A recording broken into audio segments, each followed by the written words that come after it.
right, happy Tuesday fucking night. We have got Fall of Atlantis with us tonight. How are you guys doing tonight? Yo, hell yeah, doing great. Fantastic. Fan fucking tastic. Yeah, it's great for a fucking Tuesday. Technically, it's mine and CB's Saturday because we're off on Tuesdays and Wednesdays, but you know. Friday Super Junior, I like it. I know, absolutely. So tonight, I'm gonna let Meg kick it off tonight. I'm gonna pick on Meg tonight. Always. Meg. Meg? Yeah, Mega Monster. So who's got the weirdest hobby of all y'all outside of music?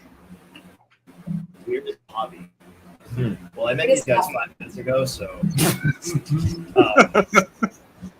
I was just at Burger King, but this guy ripped the door handle. True story.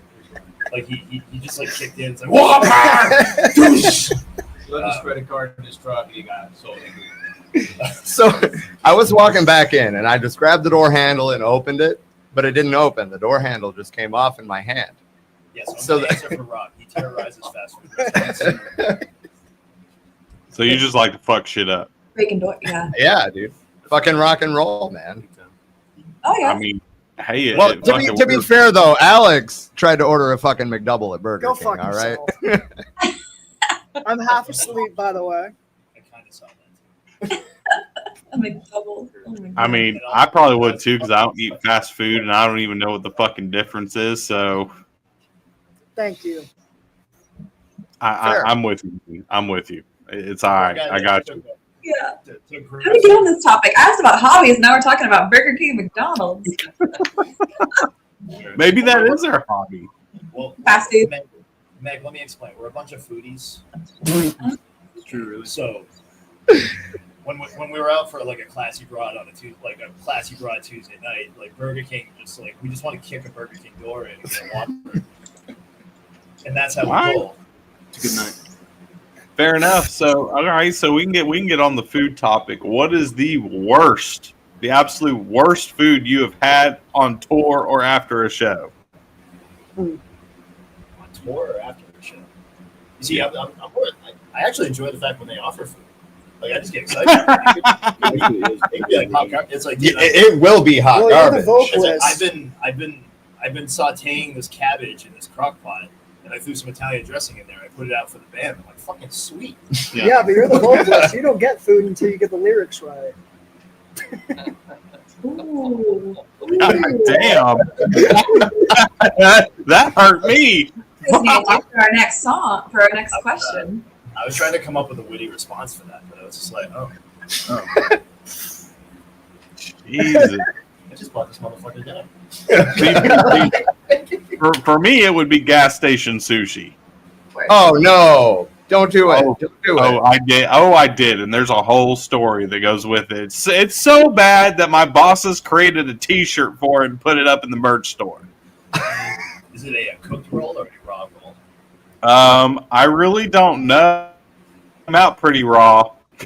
The moral of the story is make sure you vet where your sushi's coming from. Make sure your bandmates didn't get you the cheap gas station sushi. Yeah, which mine did. And our drummer shit his pants halfway through the set. So it was pretty bad. So yeah, don't do gas station sushi because it's not going to pan out well for you. Yeah, you ever see that movie Go? Like back in the day, I want to say it was around 2000 it came out. I don't think so. These 4 dudes, like they're in like Vegas, and like the guy was like telling them to don't eat the shrimp at the buffet. There's a lot of some fucking chemical. It's gonna like iodine or something like that. There's a lot of chemical in the shrimp. Don't eat the shrimp, but they eat the shrimp. Oh, mercury. Mercury. So they load up their plate, and then like they can't get out of the bathroom because like they're all blowing up on the inside. I'm guessing that's what a gas station like seafood experience would feel like. I would imagine so. Yeah, it was pretty bad because the scene was pretty bad. We had a guy on the toilet, a guy on the sink, a guy in the shower, and 2 guys in flower pots on the balcony. And that was before the show. Oh no. A couple of us were smart enough to like load up with Pepto-Bismol. We were like okay once we hit the show, our drummer refused to drink Pepto-Bismol. Was like, no, I'm not drinking Pepto-Bismol. We're like, are you sure? You'll be good? Yeah, I'm fine. I'm over it. That explains it. We get halfway through it, and I hear on my inner ear monitor, he's like, I shit myself. I need a plastic bag. And so they get guys to come up and put a hefty bag underneath him. He played the rest of the show in his shitty pants. Shit coming all down his legs. You can literally see it running. He's got shit splattered all on all on the fucking kick drums and everything. There's shit everywhere. Did he learn his lesson? Huh? Did he learn his lesson? I mean, I hope so. I know he's still playing because I still talk to him from time to time. I need to text him and be like, "Hey, you remember gas station sushi?" So Mark was just asking, whose fucking idea was that, and why did the rest of you let him? So here's the thing. Luckily, I was the only one that it wasn't on me because we had a blowout and we had to pull over. I was the only motherfucker in the band that knew how to change a tire. So I said, okay, it was in this little area, and I remember where it was. It was somewhere in fucking Iowa. And I was like, you guys go get us food. I'm going to change the fucking tire. Well, we're in an area, yeah, there was a gas station, but there was tons of restaurants all fucking around it, all in the same area within walking distance. So they brought back sushi. Well, there was a sushi place over there. So I thought they actually went to the sushi place and got sushi. They did. This was all on them. Oh my god. This was all on them, not me. So, now, I would have been happy with like a goddamn couple of bags of chips and a goddamn Mountain Dew, and I would have been fucking fine. Because that would have panned out way better. But no. Fucking gas station sushi. And we were all sick as fuck. All right, CB. You're up on deck, bro. So, what is the greatest prank that any one of you have played on each other? I loosened the handle at the Burger King before Rob.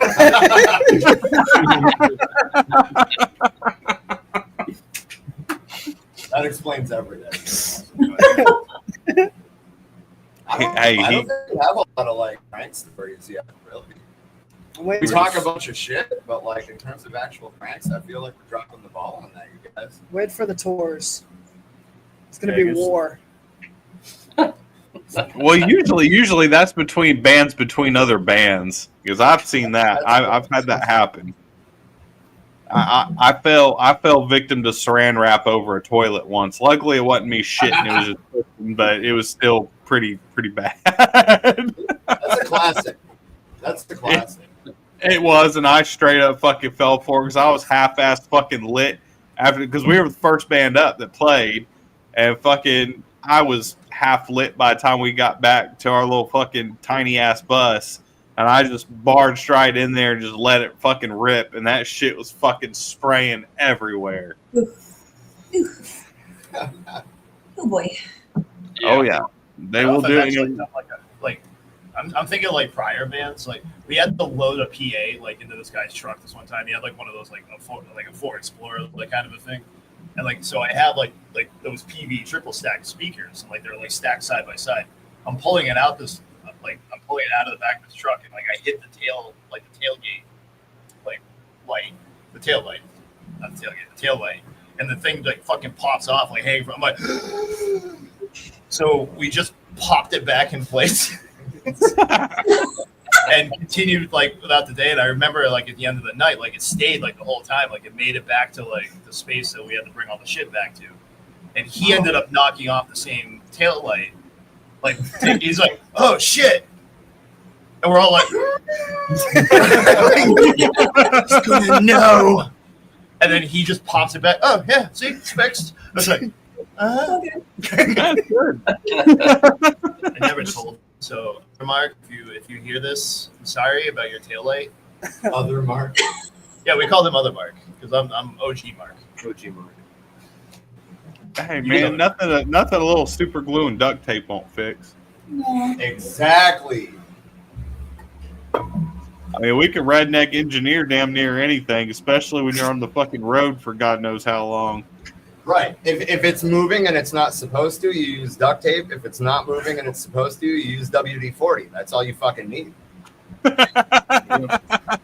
that should be our next T-shirt. Yeah. We should put those instructions on the back of our T-shirt. We'll have the smartest fans in New England. Do it. Hey, there you go. I mean, shit, we made gas station sushi into a T-shirt. Why can't y'all? Yeah, we'll put in fine print. Try the Iowa roll.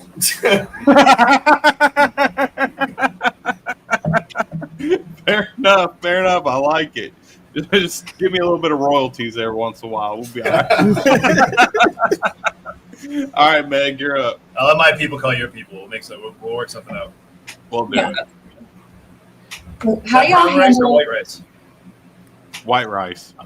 Okay, all right. Enough of the sushi. I'm sorry. Go ahead, Meg. I apologize. It's okay. You just don't let it happen again.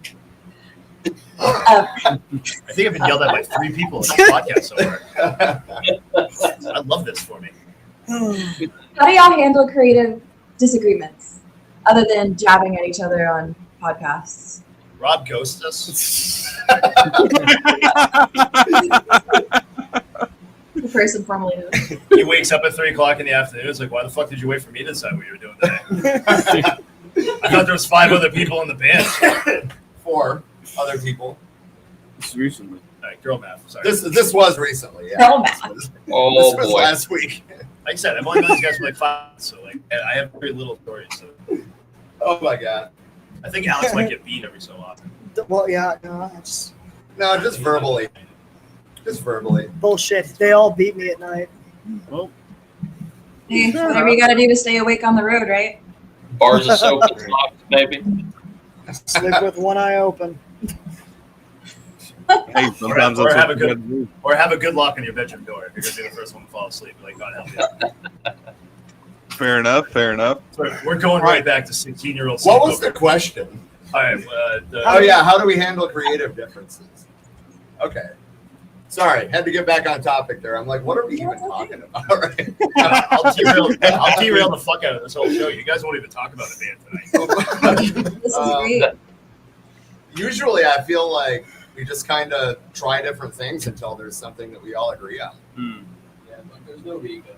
We all kind of- Just kind of throw darts at it until something hits. Well, the way that we kind of, any idea is on the table, and if it doesn't work, then we just go back on it. Very large from. So do you guys have a primary writer, or does everybody just write their own shit in their own parts? Like, how is that creative setup as far as like how you guys write your music? Can I actually answer this like from like an outside perspective? Like I just joined these guys a couple of months ago, and like what's actually really impressive about these guys is like the musical background is so different, like across the board, like between all 4 of these dudes and like even like myself. So you're gonna see stuff that gets put together that doesn't feel like it should be put together. But then you play it, you listen to it, you work it, you play it, you listen to it, you work it, and it's just like, holy shit, that fucking works. Like that's crazy. Yeah, a little bit about that background. Like, I mean, obviously we all have like different influences, but like, Spencer is a fucking jazz guy and he plays drums, but like he's the best guitarist in the band. Make it make sense. No, I get it. What are the rest of y'all's backgrounds? We've got jazz. We've got a drummer who plays guitar. We've got Well, I had a long career in jazz flute. nice. Very nice. That's not true. That's not true. Ron Burgundy style. I mean, honestly, like a lot of my background really goes back to like the roots, and like even like predating metal, like like CCR or like ZZ Top or Skinner, like classic rock or blues in general is a lot of what I love. But in terms of heavy music, it all goes back to Sabbath and Ozzy. Yeah.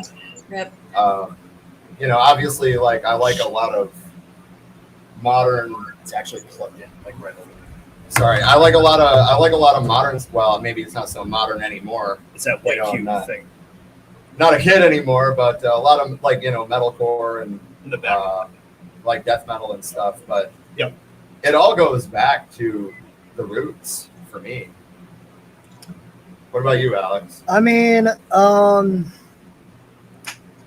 love a lot of like, when I was growing up, I would listen to a lot of between Slipknot, Avenged Sevenfold, Kill Switch Engaged, All That Remains, the little bit of In Flames, and kind of just start to broaden my horizons from there.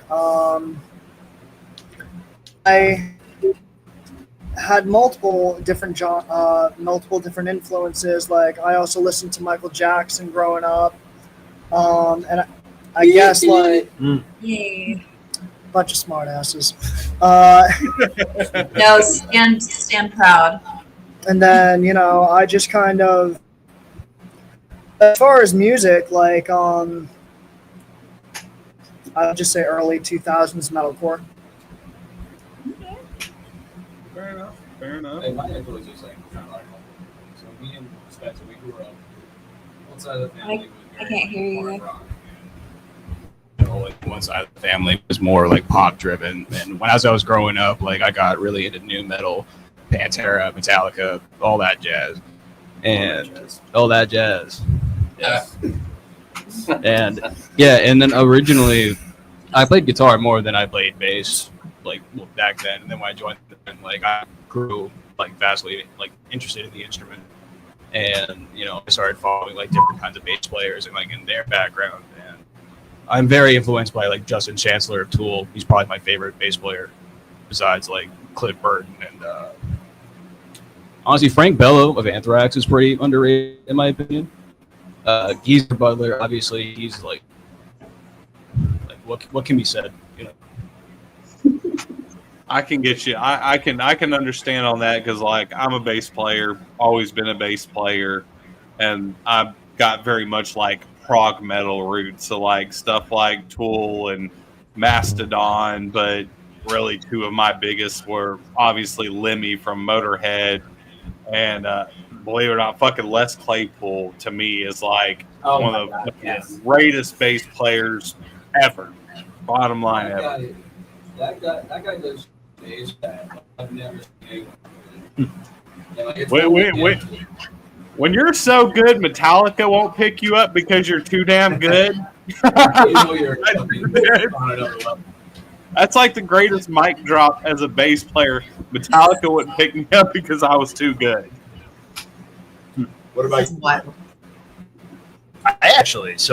I kind of started with like a punk background. Like I had my skateboard and like my snowboard and like my cool little like Duff sneakers, which then turned into like a hardcore kind of transition. Mm. And then it turned into a buddy of mine was like heavy in like nu metal, like that. Like my first two CDs, like when CDs first came out, because I'm not fucking old. Shut up. Was like the Korn self-titled album, and Limp Bizkit's $3 Bill Y'all. Yeah. Like I was on a field trip.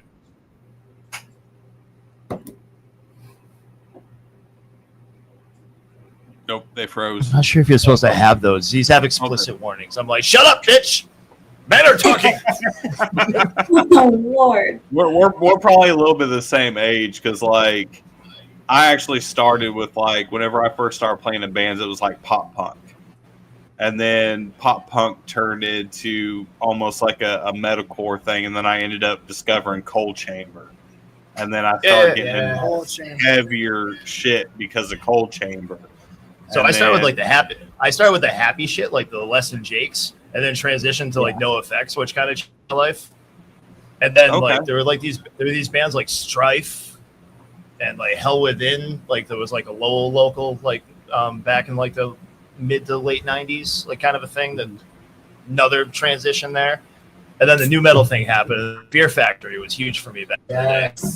Yeah, like, Beer Factory. I love the industrial, like thick bass, like.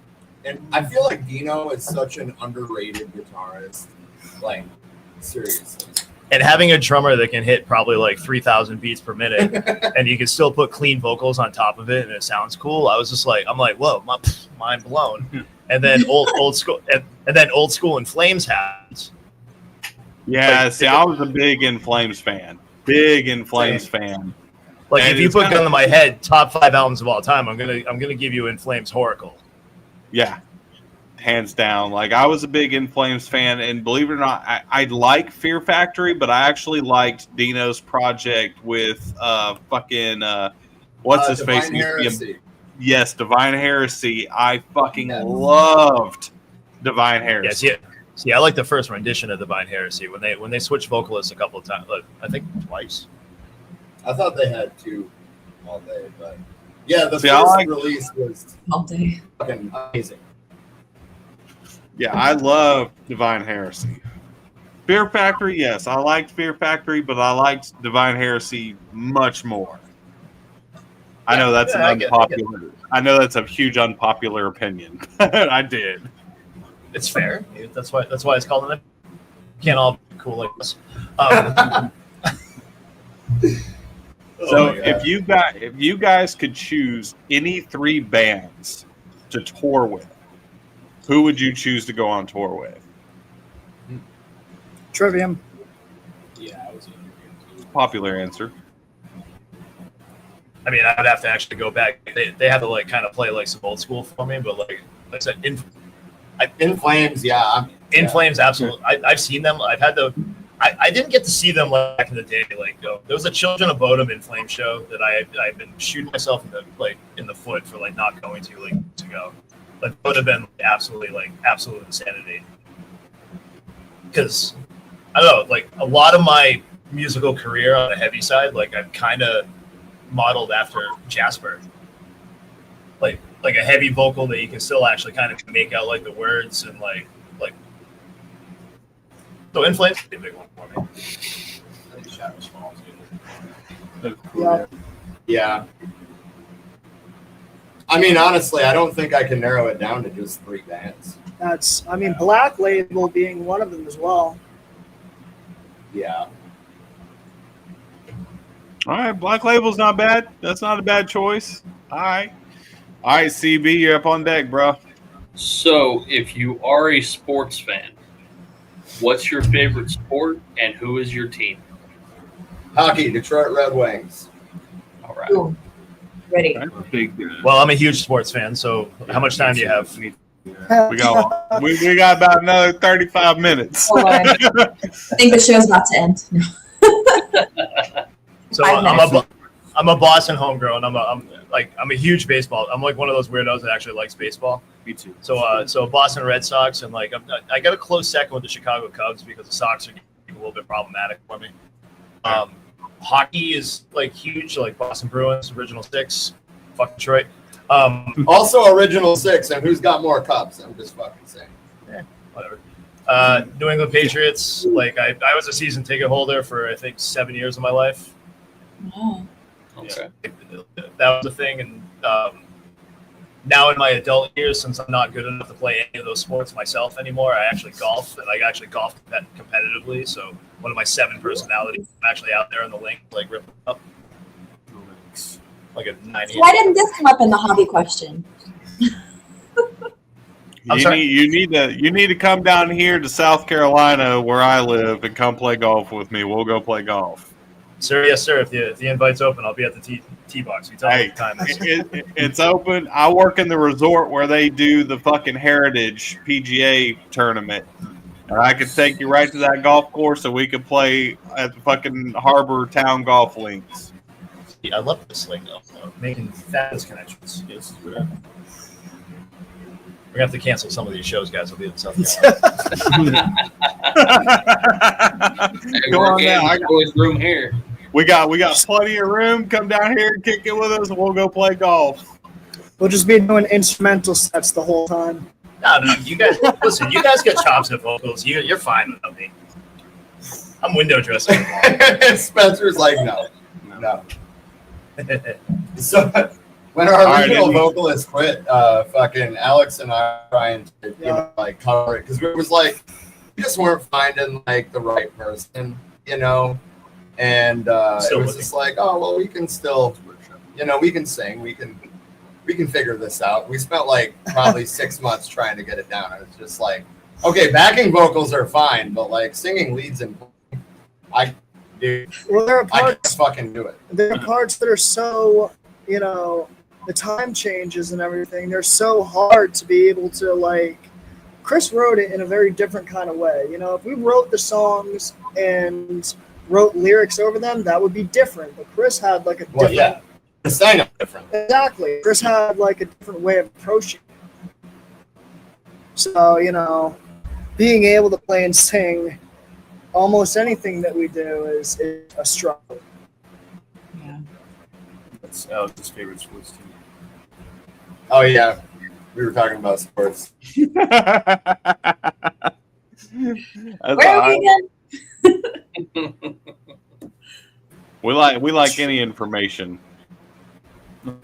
I was a big UFC fan for a while, and don't you give me that? He's judging me. But It's great. but no, I mean Nightmare Diego. Indeed. Yes, Oh, that's you.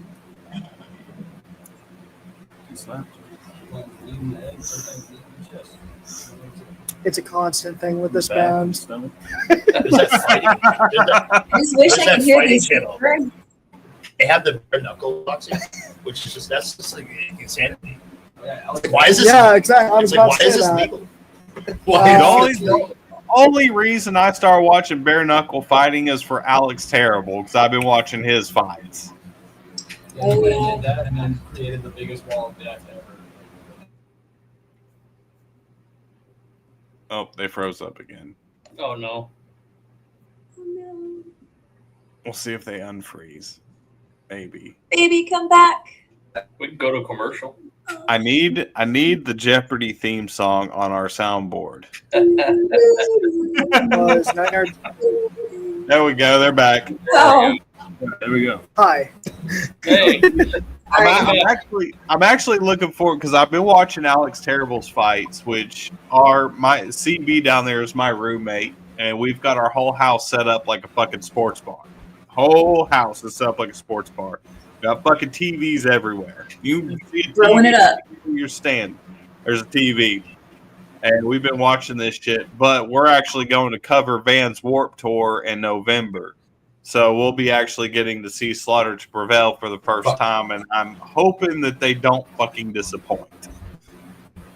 Yeah, hell yeah. All right, CB, or no, Meg. Meg, you're up. My turn. Do y'all have a tried and true hangover cure? One could say it's the official band hangover cure. Hangover cure. I mean, fucking Pedialyte and ibuprofen.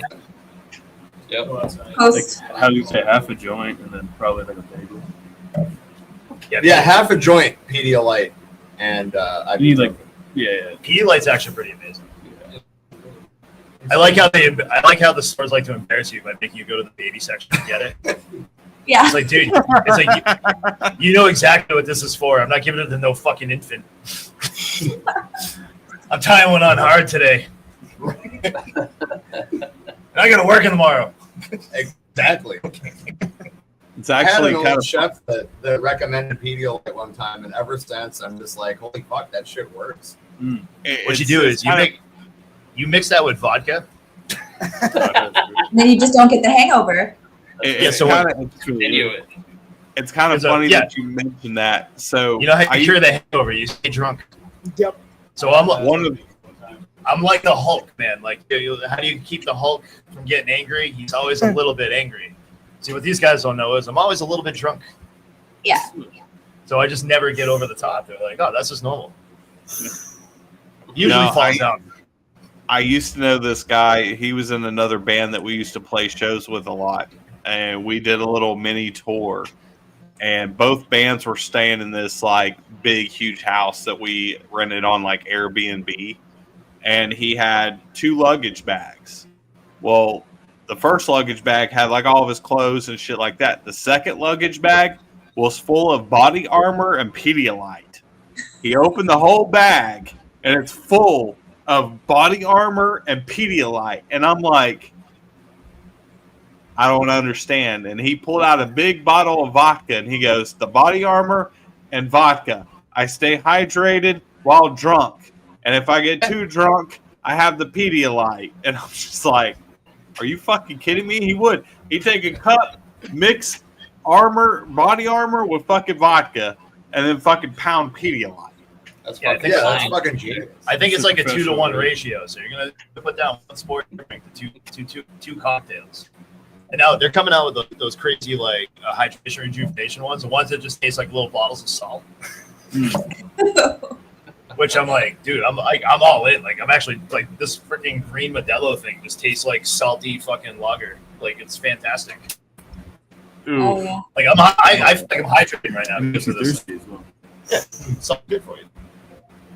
Well, since we're on the question of alcohol, if you guys could have a branded alcohol for your band, what would it be? Bourbon. I was gonna say that we're probably gonna disagree on. Bourbon. I would say fucking Whiskey. Like, Yeah, I like whiskey yeah. as well. I'm a big bourbon whiskey deal. Yeah, see. okay, well, We're all having old Whiskey, fashioned while this guy's sucking down a little umbrella drink. nobody's making me straight from the motherfucking bottle, bro. With an umbrella in it. All right, so since we're on It's bourbon, probably some fucking flavored rum. all right. So any of you that are bourbon fans, what is your favorite bourbon? That's a hard answer because like what's happened is I found craft with the thing, and I would be hard pressed to tell you what I've tried because there's just so freaking many of them. It's kind of like the beer thing. Like there's so many effing craft beers. Like I'm in a podcast where we sample beer, and it's like I've drank like 100 and something freaking different brands probably and 400 different varieties. It's like it tastes like beer. What's your favorite? Here's beer. It's like, Beer what's your flavored favorite? beer. The one's in the freaking cold right now. I mean, See, beer wise, I've got it down because like I've got that whole like there's like a beer app that's like a Facebook for beer lovers called Untapped. Oh yeah, And I I'm got on it. there. I'm on I Untapped. I do So- actually have like actual answers though. Like, I've been a big fan of blends. Unfortunately, like they ran through a series where like it's not actually readily available anymore. What used to be a $50 bottle now a $250 bottle. But like that used to always be like a nice smooth pour. And there's actually New England Distillery, I think, was the they're out of Portland, Maine. They do one that's called a 50 stone bourbon, which is like that's the smoothest sip of alcohol that you'll ever drink. And Russell's 10 year aged. Those are the three off the top of my head that I can actually label. See, bourbon for me, I'll go the same thing every time. It's either 1979 or Elijah Craig are my two favorite bourbons. Elijah Craig's pretty good too. Yeah. I can, Elijah Craig's one of my fucking favorites. Now, beer wise, I really like all styles of beer, but I'm a big IPA guy. And to me, like the best IPA you could get is from Cigar City Brewing out of Tampa, Florida, and it's called High Ally, and that shit is amazing. I've been there. Do what? It's great. I said I've been there. Like Me that too. little tap room they have. Yeah. Yeah, several times. High Ally is a fucking amazing. It's a great IPA. They got that freaking triple IPA that's like completely dangerous. I forget what it's called, but they had it they had it down there when I was there. And it's like it went down like so smooth, and like you had one, and you're like,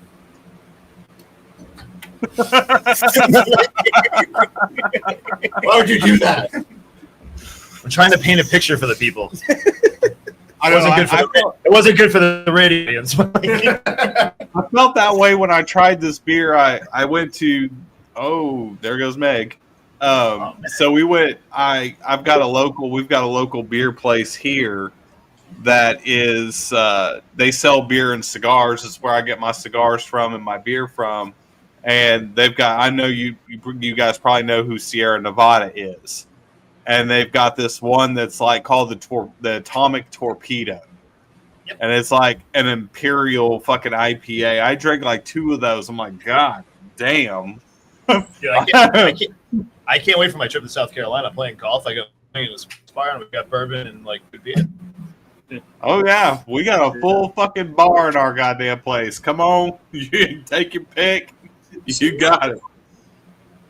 Hell yeah. All right, CB, you're up on deck, brother. All right. So, what is your craziest fan interaction?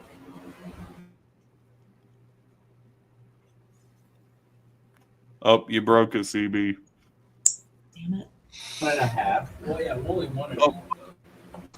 I was in this band once, and admittedly, it was a little bit of a slow night crowd wise, but I was in a hard rock cover band for like a pile of years. So we're playing this bar, and there's this one lady who got herself like a little bit liquored up.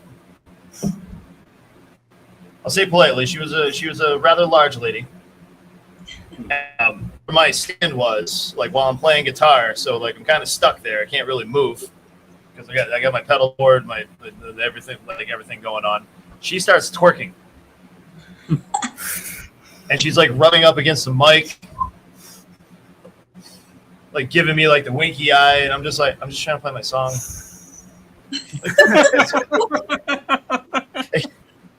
This went on for about 4 tracks. Wow. When I insisted we had to take a break. I need a minute. Need to cleanse. It's when you carry Lysol wipes. Yeah. Lysol spray. I would never discourage a fan to interact and enjoy the show. But yeah.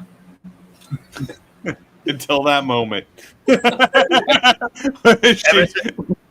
Ever since then, I played the shows from the back of the stage, like Maynard. When your fans are doing a lip slide down your fucking ball. For real. Oh boy. You might want to carry those dude wipes with you. Yeah. Hand sanitizer. My girlfriend at the time, I think, was at that show. She laughed. Bet she did. Just had herself a good little chuckle. I'm like, oh, you enjoying this? Wouldn't be enjoying this if I was enjoying this. Oh, good God! That was all right. How about the rest of you? That's a deep memory. I haven't pulled that one out in a while. I don't think I really have any crazy ones. Like, honestly, mostly we just fucking hang out with people at the merch table or like out back of the room smoking weed, you know. Like, I don't think we've really, at least I haven't had any crazy situations. Even in my past band, I really didn't have anything. Yeah, we smoke a lot of weed with people. Yeah, that's fair. Fair But enough. that's not like crazy. It's 2025. It's legal. Everywhere. There. It is not legal here by any means. Yeah. And I'll be smoking weed with people. Fuck it, man. I mean, we do it anyways, but Yeah. fucking cops don't do shit around here but slap you on the fucking wrist and take it from you, and then they send you on your fucking way, and that's about it. Right. And they Right, probably yeah. go back to their house and party. I guess. I know the, Oh, yeah. I know the game. Pretty much. Probably. Most likely. That was like my hometown place for us. They would take your bag of weed from me and go smoke said bag of weed. And then go out and find another kid and take their bag of weed. And then smoke that. Fucking cops have a lot of love.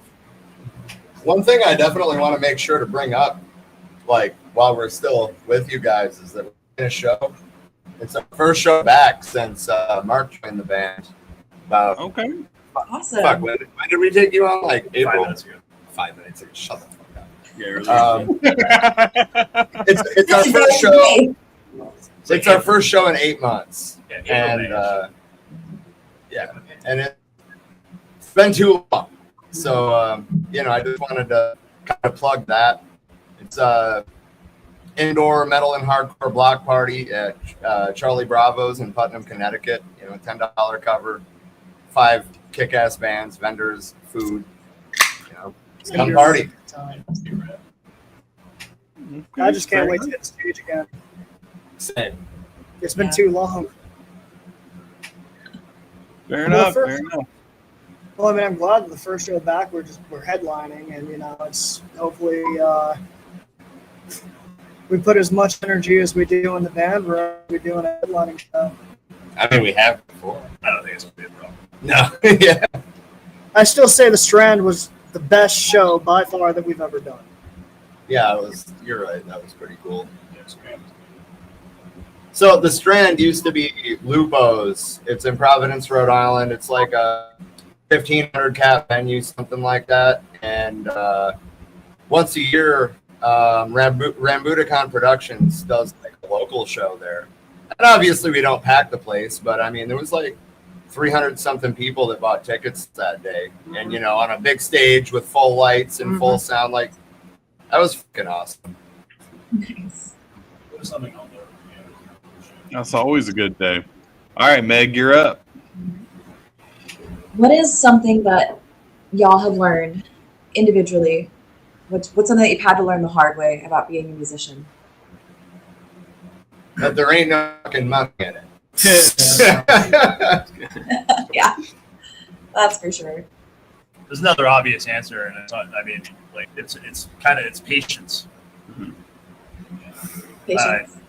I've always been in like there's like so many like times in my life I've been in like some kind of like leadership role and trying to get a handful of people to actually agree on like one thing, like kind of a deal. Like it's just one of those things that I've grown to learn that doesn't exist. I mean, well, even still, you're right on that matter. I mean, you know, in other bands, it's hard to just get someone in one room to just go through practice. Right. You know? And I'm thinking more past experiences. Like I mean, this thing just flowed like pretty yeah. nicely. It's like Yeah, past experiences. So it's like when you start to hate being there, it's just like I just want to fucking deal with this right now. That's how I felt about the band I was in Arizona before I moved out here. Like, it got to a point where, and I'm not going to name drop or anything, but it got to a point where, like, I didn't want to go to practice. I didn't want to fucking play shows. Like, it was just like the drive is gone. So, Your tank's on empty. Don't want to cry industry either, but like I mean, the industry the way it is now, like to be like on like some kind of virtual footprint. And the amount of work that it actually takes to actually maintain that, I mean, that's a full-time job like on itself, like kind of a deal. And I mean, it's good to drive commitment, but it's also like crazy, like what we have to actually go through now as like artists. right, like what happened is when you could just like flyer at the fucking corner, you know what I'm saying? Exactly. You're fighting a field that's like so saturated right now because like I mean, there's a lot of talent out there and.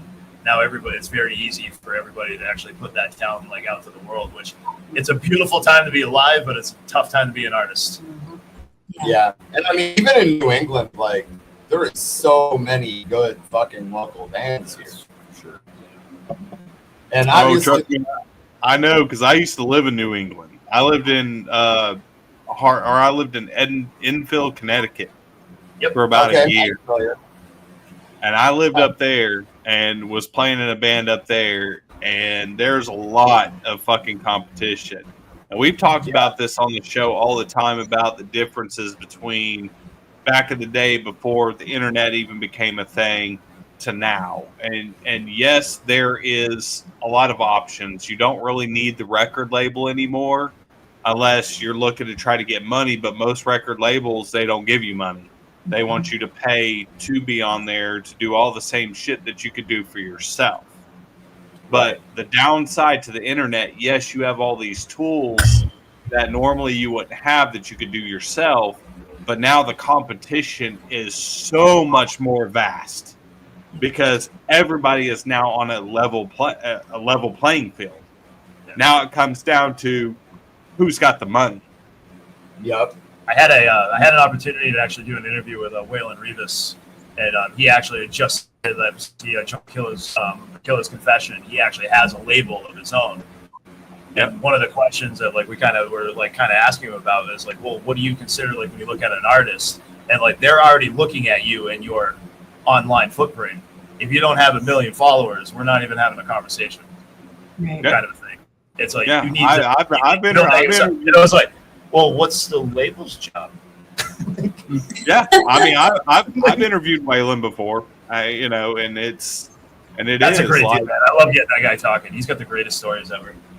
these guys, you know, if you're going to be on a record label, 9 times out of 10, you're paying for a distribution deal. Well, guess what? You can do that yourself. Yeah. So what is it that these labels are bringing? About the only thing that a label can bring to you, and I tell this to bands all the time, is connections. If you want to get on the big festivals, if they're in that little, you know, and let's face it, it's a fucking boys club.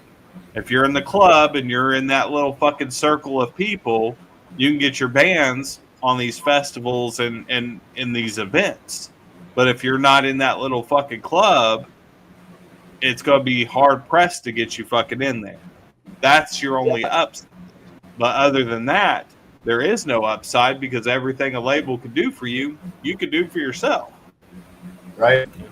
That's very true. And it's the same way with tours too. Like, I mean, putting together a DIY tour, like now in the current environment, is so difficult.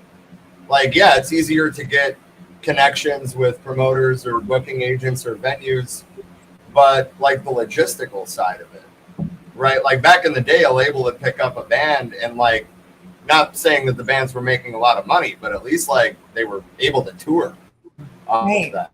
And now it's like you either have to know people or you have to do it yourself.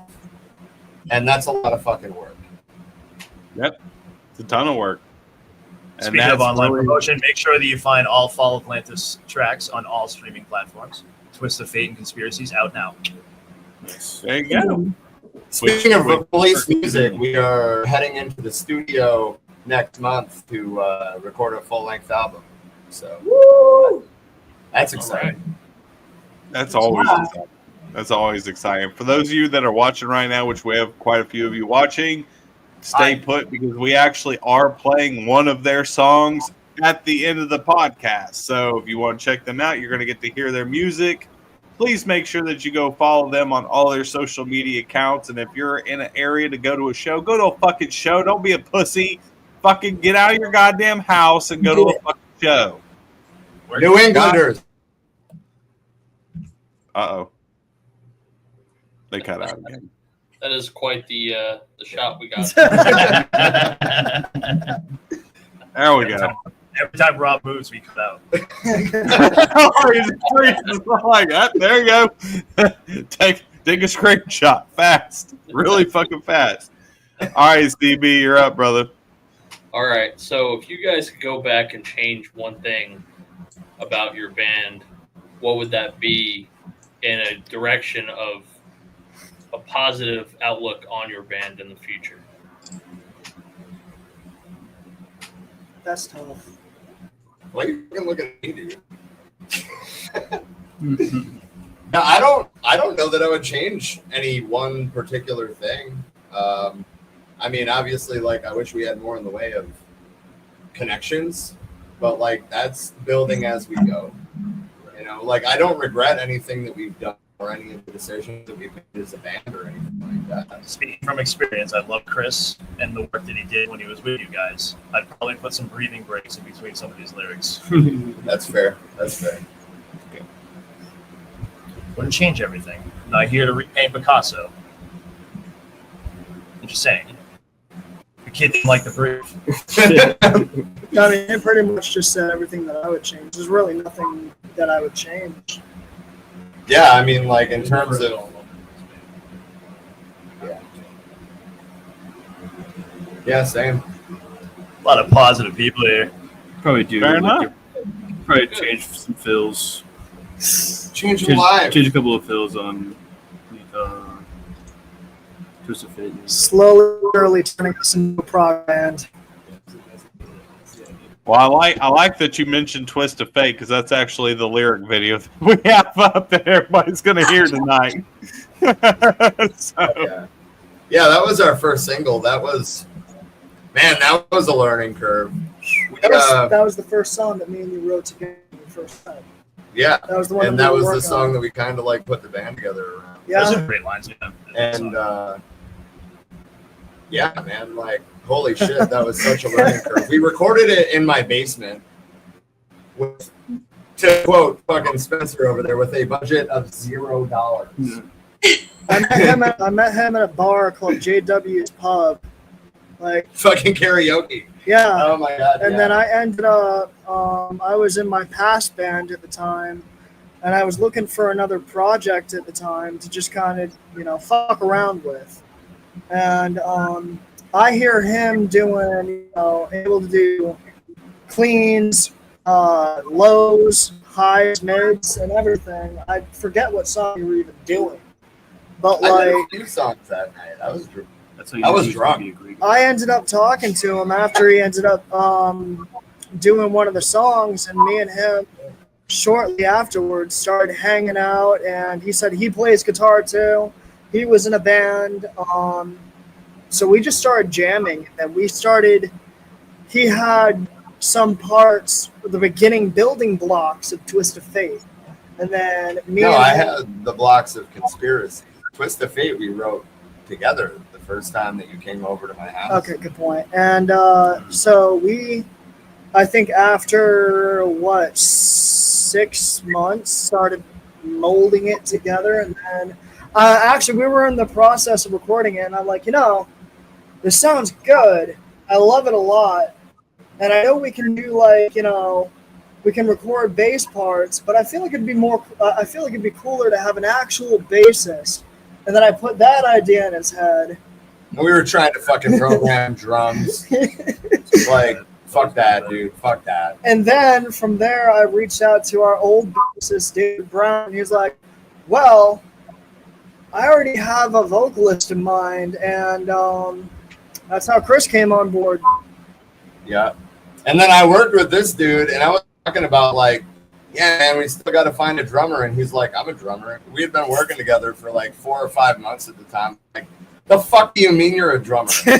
Dude, like. I was making salads on the other side. That's why we didn't have the interaction first. It's weird that wouldn't be on your name tag. It's true. It should be, right? Yeah, drummer. Yeah. It's my middle name. All right, Meg, you're up. If y'all could, since y'all are foodies, if you could describe your band as a food, what would it be? I think they froze again. Take that screenshot. It's actually not a bad screenshot. Oh, there they go. Are we They're back. Did y'all hear it? Hey guys, when the new album comes out, we can get way better internet if you buy our album. We Support your artists. So I guess just to like wrap up, that whole discussion, like I feel like what's cool about this band is that we all have, like pretty different influences, but they come together as like their own thing, which is one of the things I really take pride in about this band. We don't neatly fit in subgenre at all. Yeah. We're ourselves. Like there's elements of groove metal, there's elements of thrash metal, there's elements of death metal and metalcore, but we are none of those things. We have a jazz. Yeah, I was just about to say that. Section, Fucking jazz swing. We have a waltz. Yep. Nice. All right. Well, Meg gets the last question of the night. Okay, my Unlock that for question, us, Meg. hopefully it stays.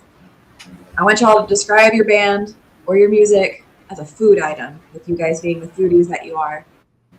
I don't think it's been Italian. invented yet. Italian sub. Italians.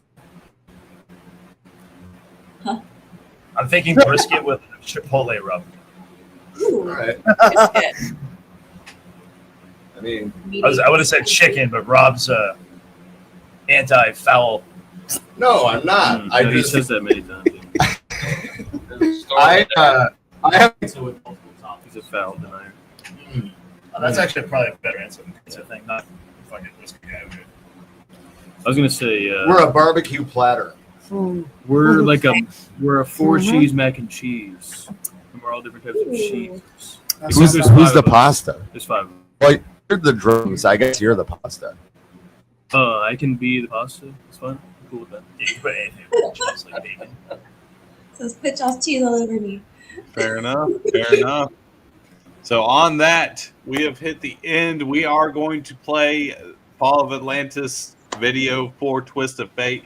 Please make sure you go follow them on all social media platforms. You can always go to our page, go find their page, link up, go through there. On that, we love you guys. We'll be back tomorrow night.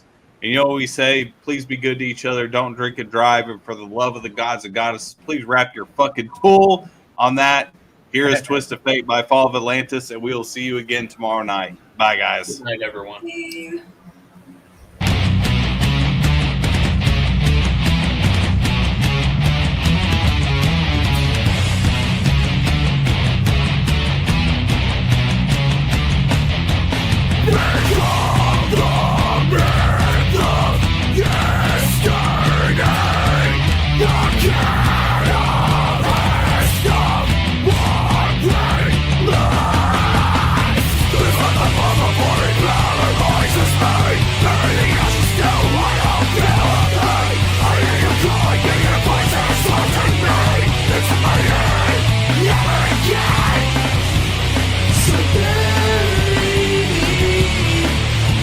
Underneath the pressure